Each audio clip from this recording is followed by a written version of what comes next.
Have you ever had an employee who seemed completely fine, did their job, showed up every day, and then suddenly quit?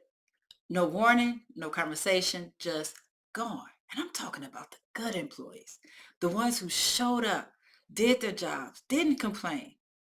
But here's the truth. Most of the time, it's not that there were no signs, it's just that they were easy to overlook. So let's talk about mindful leadership and not as a concept, but as a skill, because this is where a lot of leaders struggle. I'm talking about being aware, being in tune, actually paying attention to your people and not just their work. Because a lot of leaders, they're managing tasks. They're watching deadlines, they're looking at numbers, but they're not really seeing their team. And that's when the disconnect happens. Because everything can look fine on paper, but under the surface, the energy is off. People are overwhelmed. Folks are checking out mentally before they ever leave physically. Because this is the thing, your team is always communicating with you, just not always with words. It's in a shift in their energy. It's in the person who used to speak up in meetings and now they're quiet. It's in the one who's always on top of things, or at least they were. Now they're dropping the ball. Those little changes, that's information. But if you're only focused on performance, you'll easily miss it. And here's the other part that leaders don't always think about. A lot of employees are not going to tell you what's really going on. Not because nothing's wrong, but maybe because they don't feel safe enough to say it, or they don't think anything is going to change anyway, or they don't want to be seen as the one who just can't handle it. So they'll stay quiet. And by the time you realize something's off, they've already made their decision. So what does a mindful leader actually do? Now, it's not complicated, but it does require intention. First, the mindful leader will pay attention, not just to when there's a problem, but to the patterns. They notice when something feels different, and they notice it before it becomes an issue. Now, second, they create a space for real conversations. And I don't mean the quick, hey, you good? No.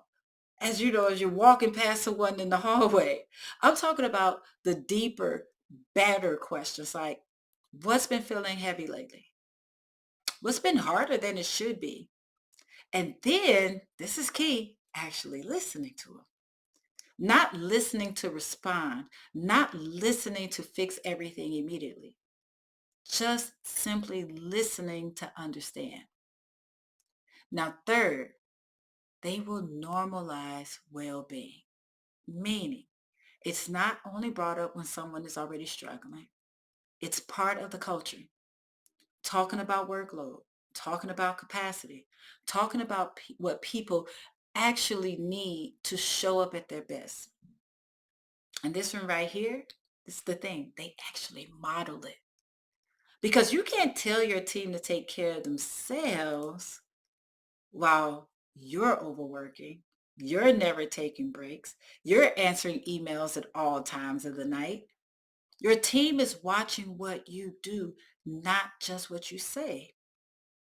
So when leaders get this right, everything shifts.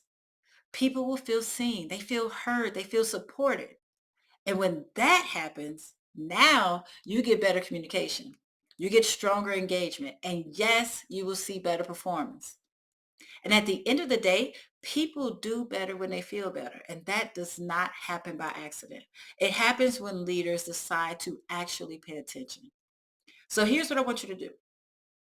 This week, don't just look at what's getting done. Look at your people. Who's been quieter than usual? Who seems a little off? Who might need a conversation? And figure this out before they reach their breaking point. Because mindful leadership isn't about doing more. It's about being more aware. Because that right there, that can change your entire culture.